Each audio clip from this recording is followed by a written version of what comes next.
Bismillahirrahmanirrahim. Assalamualaikum warahmatullahi wabarakatuh. Halo, saya Desramati dari jurusan Pengembangan Masyarakat Islam, Fakultas Dakwah dan Komunikasi di UIN Sunan Bandung.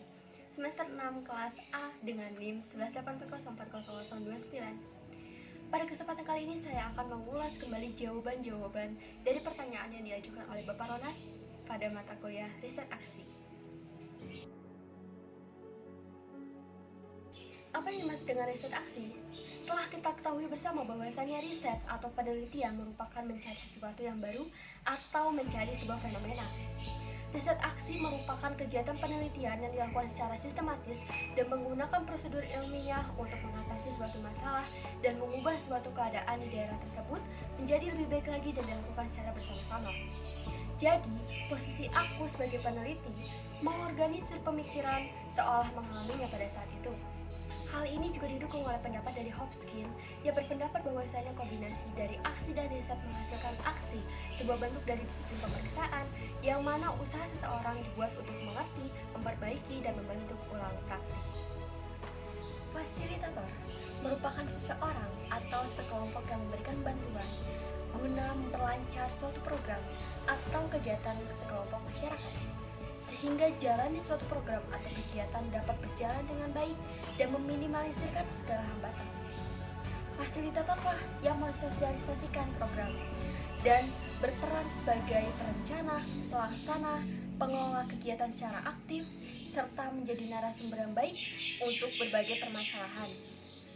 Partisipan adalah orang yang berpartisipasi atau ikut serta dalam suatu kegiatan. Jadi dalam hal ini, partisipan merupakan subjek yang dilibatkan dalam kegiatan mental dan emosi secara fisik sebagai peserta dalam memberikan respon terhadap kegiatan yang dilaksanakan. Lobby merupakan suatu upaya yang dilakukan oleh satu pihak yang memiliki kepentingan tertentu untuk memperoleh dukungan dari pihak yang lain yang dianggap memiliki pengaruh atau wewenang dalam upaya pencapaian tujuan yang ingin dicapai. Sedangkan negosiasi adalah suatu proses perundingan antara para pihak yang berselisih atau berbeda pendapat tentang suatu permasalahan.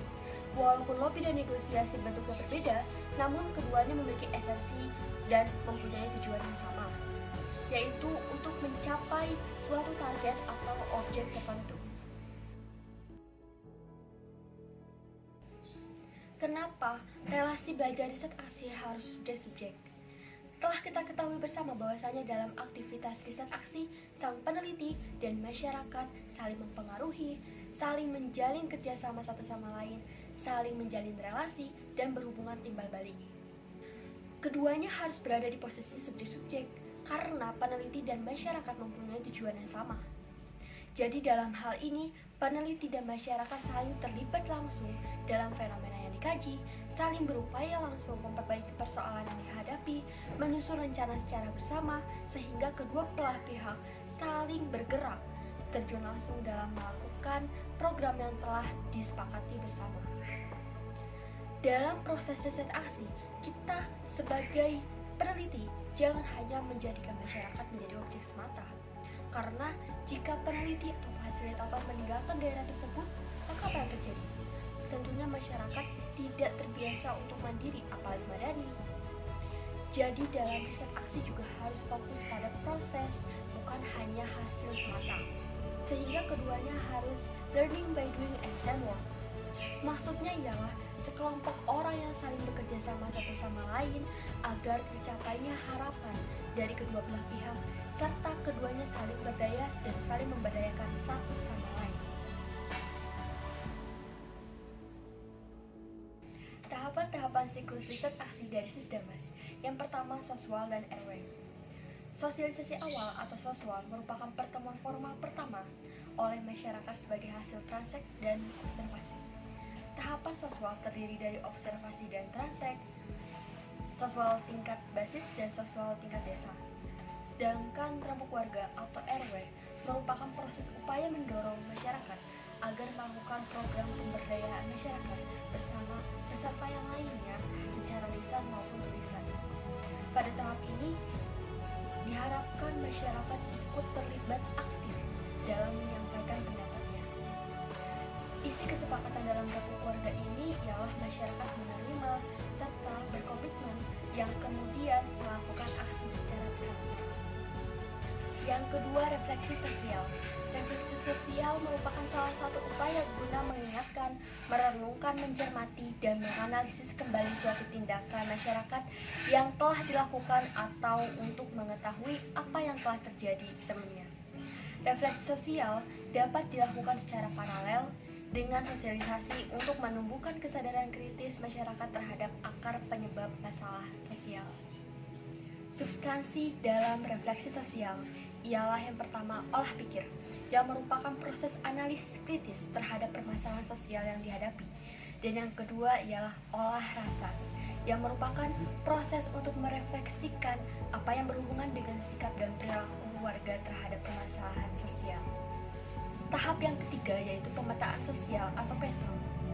PESO merupakan proses penggambaran masyarakat yang sistematik serta melibatkan pengumpulan data dan informasi mengenai masyarakat, termasuk di dalamnya profil dan masalah sosial yang ada pada masyarakat tersebut.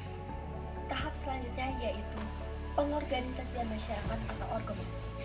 Orgamas merupakan suatu proses yang dilakukan masyarakat untuk mengidentifikasi kebutuhan-kebutuhan dan menentukan prioritas dari kebutuhan tersebut, dan mengembangkan keyakinan untuk berusaha memenuhi kebutuhan yang sesuai dengan skala prioritas yang disesuaikan dengan sumber daya yang tersedia dan dengan usaha gotong royong.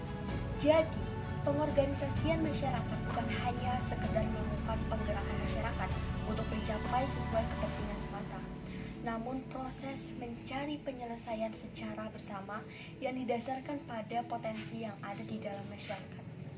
Tahap selanjutnya yaitu CANTIP atau perencanaan partisipatif. CANTIP merupakan sebuah pendekatan bagi masyarakat untuk ikut terlibat serta langsung dalam proses pengambilan keputusan. Dalam hal ini, masyarakat diposisikan sebagai subjek. Di tahap ini membahas mengenai tabulasi dokumen hasil proses dan orgamas, penyusunan dan rekapitulasi data hasil presos dan oleh orgamas, penetapan skala prioritas dan renta, penetapan PJ kegiatan jangka pendek, dan menyusun RKTL. Selanjutnya yaitu sinergi program atau SIPRO. Sinergi program merupakan suatu kegiatan yang dihadiri oleh pihak stakeholder di daerah tersebut untuk membahas SIPRO yang memungkinkan kegiatan tersebut dapat masuk ke agenda musrenbang, menggalang keswadaya masyarakat, serta menyusun RKTL dan sebagainya. Tahap selanjutnya yaitu pelaksanaan program atau PEPRO. PEPRO adalah serangkaian kegiatan yang dilakukan oleh individu maupun kelompok berbentuk pelaksanaan kegiatan yang didukung prosedur dan sumber daya untuk membawa hasil agar tercapainya tujuan dan sasaran yang telah ditetapkan. Kita memasuki pada tahap yang terakhir yaitu pada tahap monitoring dan evaluasi atau MONEV. MONEV memiliki tugas yang sama, yaitu memantau atau menilai jalannya suatu program. Pada evaluasi, menilai keberhasilan atau kegagalan program tersebut untuk diperbaiki agar lebih baik lagi. Mimpi adalah kunci bagi kita untuk menaklukkan dunia. Kalimat inilah yang menjadi awal dari kisah Nabi Yusuf yang termasyhur. Karena berawal dari mimpinya, semua terjadi. Ia dibuang ke sumur, dijadikan budak, difitnah, dipenjara, hingga menjadi penguasa Mesir yang sangat luar biasa yang membawa kesejahteraan dan kemakmuran di zamannya. Kisah Nabi Yusuf patutlah menjadi teladan bagi kita semua, agar kita dapat menaklukkan dunia diri kita sendiri. Ia berparas tampan secara luar dan dalam. Nabi Yusuf alaihissalam merupakan salah satu nabi yang diberikan kemampuan dan keberdayaan empowering dengan menyusun rekayasa sosial, mewujudkan keadilan ekonomi bagi masyarakat Mesir, sebagaimana terungkap dalam Al-Quran ayat 54 dengan konsep Al-Tamkin. Dalam perspektif pemberdayaan, tahapan dakwah pemberdayaan yang dilakukan oleh Nabi Yusuf alaihissalam ialah yang pertama. Pada awal kisah Nabi Yusuf, bermula dari saudara-saudaranya yang sangat iri pada Nabi Yusuf, sehingga ia dibuang ke sumur dan pada akhirnya bertemu dengan para musafir yang menolongnya. Lalu Nabi Yusuf rela dijual oleh saudara-saudaranya menjadi budak para musafir tersebut. Lalu Nabi Yusuf dibawa ke Mesir. Ketika ia dan rombongannya sampai di Mesir, tentunya ia tidak langsung melakukan dakwahnya. Namun ia melebur terlebih dahulu dengan masyarakat di sana dengan etikanya yang sangat baik, sehingga dapat membangun kepercayaan dan kekaguman terhadap Nabi Yusuf selain parasnya yang sangat tampan. Selama berada di Mesir, Nabi Yusuf mengamati dan merefleksikan segala sesuatu yang terjadi dan yang akan terjadi, serta kekurangan yang ada di daerah tersebut. Tahap ini menjadi salah satu poin yang penting dalam tahap pemberdayaan. Karena pada dasarnya ketika kita mau memberdayakan suatu daerah, kita tidak bisa begitu saja terjun langsung. Jadi kita harus mengetahui keadaannya terlebih dahulu mengenai di daerah tersebut.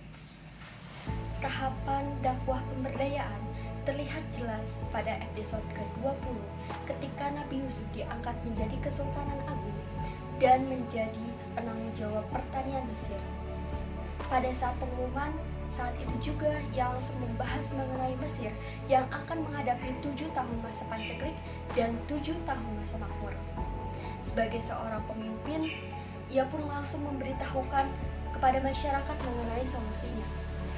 Ia berkata bahwasanya masyarakat harus segera menanam, para petani yang lebih banyak menanam dan menyimpan hasilnya di lumbung negara akan mendapatkan tanah untuk bercocok tanam.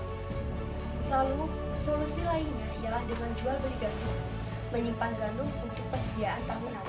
Dalam tahap ini, pemerintah hanya mengawasi, namun juga tetap memfasilitasi masyarakatnya untuk menghadapi panceklik dengan membuat lumbung gandum di setiap kota untuk mempermudah masyarakatnya. Hal ini merupakan tindakan yang solutif dari Nabi Yusuf alaihissalam sebagai penanggung jawab pertanian di daerah Mesir tersebut, dan ia pun bersikap adil pada masyarakatnya, tidak memandang si kaya maupun si miskin.